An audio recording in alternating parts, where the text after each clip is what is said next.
Right, so we continue our conversation as we acknowledge and celebrate International Men's Day. We do have with us Mr. Curtis Williams, and he is the president of the Tobago Chamber and Commerce. Yeah, Tobago Arm. All right, Mr. Curtis Williams, happy International Men's Day. All right, same to you and Mr. Cox. Is what I mean, early on it was a really exciting interview, man. Yeah. I like that. I like Mr. Stewart. Really good guy. All right, good. Really good. Well, let's go into it. We'll talk mentorship in business. Men, and of course, let's speak overall. Men have dominated businesses and a number of other areas. However, women came and did well and so on. But let's talk about the young man and the mentorship that is required for him to run a successful business. In some cases, a fellow running a business and he don't even know how to deal with balancing the books. He don't even know capital spending as opposed to profit and what you do with the profit and so on. Let's speak to that. Well, you're correct, Brother B, and more into the viewers once more. Men in business sometimes have a bit of challenges because they always felt that the women are more academic inclined, so they can do all the other aspects of business, going to school and getting all the degrees, etc. But men could do the same thing, and don't ever feel that for some reason because you wasn't too successful in secondary school that you cannot become a good businessman. Arthur Jack, he never been, as he spoke to me, he never been to tertiary education, and he's very successful in business today. Mm-hmm. And there are more businessmen that we can talk about that have been very successful in business, as we can see, even in the Tobago space. So don't be daunted by the fact that because they didn't have a sound secondary education, you cannot venture into business and you cannot be successful. Mm-hmm. Very good. All right, so we have career guidance and so on. But you hardly ever have business as a career choice because of what is entailed in business. So I run a successful business. Because entrepreneurship is not necessarily encouraged, should we say. And if you had to advise young men to get into business, what would be the foundation to set the platform? Yeah, guys, thank you. Yeah, definitely. Well, Brother B, business is something that you have to really like doing. It can't be something that you're picking up on the wayside and said, I think I will get into business. It must be something that you enjoy, something you like doing. Because there are times in business that you reach a point where you ask yourself some questions. What are I really doing? Not best I go and work for someone instead of sitting here and taking all this stress and treating with all these things, dealing with employees, etc., etc. So there are times when you definitely need that support. And we at the Chamber, we have put together different groups so that we have the Tobago Business Advisory Service. And so that's part of the reason why we have that whole networking, so that men or even females in business, but more men who is there in business and want to scale the business up, want to move the business to the next level. You can contact us and we will be able to put you into that nice networking group where you can see other businessmen in practice. At your age, we're going from 18 onwards. And you could see them, and then you can learn from them. So you don't have to go and make the same mistake they have made before, right? You could definitely put yourself forward and really get things going. One more before Mr. Cox, and this has to do with passing on the legacy. We can talk about the Phillips family, the Stumpy who had succeeded his father and so on.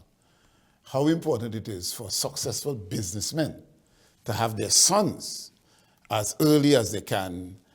Because I've seen it in other cultures where the little child at 2 and 4 is there helping granny cash or mommy cash and is there in the business and they take over succession planning. And you're correct, Brother B. I started in the market. I was in the Scarborough market selling lettuce. When we have too much lettuce. You had a background? I had a background. I was in the Scarborough market at 14 years with lettuce. Right? And even when I used to go to primary school, Brother B, I used to be making popcorn and hot dog, and I used to sell in school during the break. So you see how far back I'm talking about that I started business. And with that culture, that thing integrated into you, so you get that feeling and understanding of buying and selling. So when you develop that coming all the way up now, going into secondary school, going and graduate now and going past and get all my degree in business, got a master's in business, and I specialize in entrepreneurship and leadership. So you get all of that, you get the academia, but before the academia, I already had the passion for business. And that was the men need to have. You need to have the passion for it, and then the success will come after. Don't think because you didn't have all the formal education, you can't get in. You still could get in. Once you have the passion for business, then everything will fall after. I want to just shift the perspective a bit, Mr. Williams. Some men may be so engulfed in there or so focus on their business and they have a tunnel vision, that it impacts relationships. I want to speak to that because you'll be focused on a particular business, but you may be challenged from time to time because of the lack of time spent with the family, because of the lack of commitment to deal with other things. But there's a need to find that balance. In some of the mentorship programs or some of the advice that you and the chamber would give, or even from a personal standpoint, how do we address that reality? Because money had to make, is what the man would say. Well, we always say life balance, and you must be able to balance it. And I mean, that came up in one of our conversations with the mentorship group, and even dealing with our networking, where it's important that you form yourself with a nice network around you. So a place like the chamber now, where you can discuss issues, and we could invite your family in, because your family have to be part of the whole conversation going forward. You're not working late in the office at night, or late at the business at night. You're getting home 9, 10 o'clock. Darling, I'm too tired. I can't do nothing. It's me. I can't. But we was encourage the family to understand what's going on. So the wife, the children could be part of the business and not an external part of it, and not you alone sitting there by yourself trying to put the numbers together and so forth. So hence the reason why we ask you for the networking. The networking is really good. So when we have functions, you can invite the significant other, your wife or the kids, to come out to these functions so they can understand what you're really doing as an individual in your business and how the challenges you may have and the supporting elements around you. Working in an industry where, let's just look at service, customer service, that is, you may not have, how to put it, the finesse as certain females who would caress certain situations differently. But as a man, naturally, you may lack that finesse. However, it comes across a little rough to the customer. How important is the idea of exercising a certain level of finesse and customer service when treating with customers in your business that may be successful? And you're correct. Men sometimes is a bit harsh in the way they deal with customers, etc. But one secret I could give you, Brother B, just smile. Just smile, Brother B. That's the secret. Just smile, and you will win over any customer. Wow. You just need to smile. That's all. As much as rigid that you may be, you just smile. Good afternoon. How may I help you? You getting through? Is there any way other? Thank you. Thank you for your business, and you thank them. Wow. Brother B, just a smile and Excellent. thank you, and you will be good. You will definitely succeed. All right. So the smile comes when, let's say, it's successful. But there are pressures in business. There are issues of goods not meeting on time, the whole question of the freight and the varying intricacies of running a business successfully. Sometimes it gets frustrating that you want to pack up and leave. How do you give encouragement to when the stress is more than you can manage? In some cases, you can't meet your loans, or your payments and so on.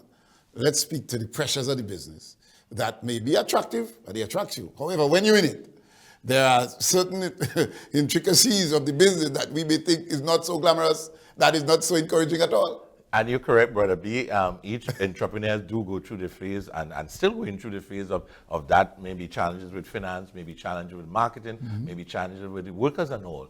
And hence the reason when we at the chamber, we asked for that networking, Brother B, because we could sit there and discuss certain challenges you may have and solutions that I may have. So you have a challenge with finance, and I said, no, you shouldn't have a challenge. I had challenges with finance, but I spoke to Banker X or Banker Y, and I could refer you to Banker X or Banker Y, and then they could solve it. You may have customer service challenge, and I could say, no, we have a program that we run at the hospitality institution, and I think you should be part of that program. It will help you. It's only going to be 3 days of your time, and so that's why we ask the men to network. Don't sit there by yourself and think that you can find the solutions yourself. Sometimes you just don't know the solution, and just because of that, networking with the other players in business, then you find the solution. It's very, very important. Because being at the top, Brother B, is very lonely, you know? Very, very lonely. Very lonely. Right. And then speaking to someone who may be out of business, and hey, boy, it's better pack up, boy. It doesn't make no sense. No, the story is not to pack up. The story is to stand up and we can fight together. Together, we are stronger than one. Very good. Now, training is critical. Career guidance organizations may go to schools and to, encourage children. And these I'm asking from the chamber standpoint. Are we seeing it necessary to go into the schools as to give that as an option, entrepreneurship? Because as you said earlier, a fellow prefer to go and look for a work than to open his own business. There's this young girl who started a business at 9, and she is the junior secretary of tourism in the Caribbean. And she started at 9. And inspiration that I got, I can't remember how she got it. But let's come there. Do we need to push the envelope for more young people to get into opening their own businesses? Brother B, last week, my vice chair and I had that set conversation. But we getting into schools and giving them one-on-one in entrepreneurship, because we watched at the C examination and we saw a prominent businessman's son that got real high marks in entrepreneurship. You all didn't see it. It was there. It was there on Facebook. All right? And we were so surprised. And we said, we had to get into all these schools, all these secondary schools. Bishop's High School. We had to get into Scarborough Sec. We had to get into Signal Hill. I know there are these schools, even Roxborough. We want to get into all these schools. And I mentioned, what about the schools in the East? There may be great entrepreneurs there. So we want to get into the schools and them, and we're hoping to start that next year. We as a chamber, we can use us as example, us as mentors, getting into the schools and making entrepreneurship, not only the theoretical part of it, but we're giving you the practical aspect of entrepreneurship. The part that you have to sit down there and grind. The part that you're feeling the pain and you have to maintain your posture when you're feeling the pain. The part that people don't see. All they see is your face smiling, but they don't know behind this fire, you're on fire because you can't meet your day-to-day expenses because the balance sheet, the cash flow is not there. You're not able to meet your and brother be the fire ready behind. But we would show these young people what entrepreneurship is all about. All right, we got it. I know. And just before we close, innovation is another thing that we tend to not promote. And as we celebrate men and boys on this significant day, just your parting words in terms of giving the young men and the older men the encouragement as we continue to innovate and create, and of course call for more support when necessary. And you're correct, and with that, that's why our mentorship and our networking is important. We have our end of year function coming up next month, Brother B, and we encouraging all the men, all the young people who want to get into business and all aspects of business. So please come and see us at our networking session. And that end of year function, Brother B is there where we speak to other business people, and you get opportunity to speak to bankers, you get opportunity to speak to your insurance agent. You got the opportunity to meet all these people at our end of year function, which will be the 30th of December next month. And it will be really, really, last year we had over 300 people in that hall of all facets of business, all facets. So I got the opportunity to meet with someone who teach me a little marketing. You can imagine that. And that's what we encourage in Tobago. Please talk to the chamber. We have these functions where we network and really pull the business from Excellent. All right, Mr. Williams, we need more time, but we'll chat. We have other things to talk about. Yes. So obviously we'll be back. Happy International Men's Day to you and to all the men that are listening. And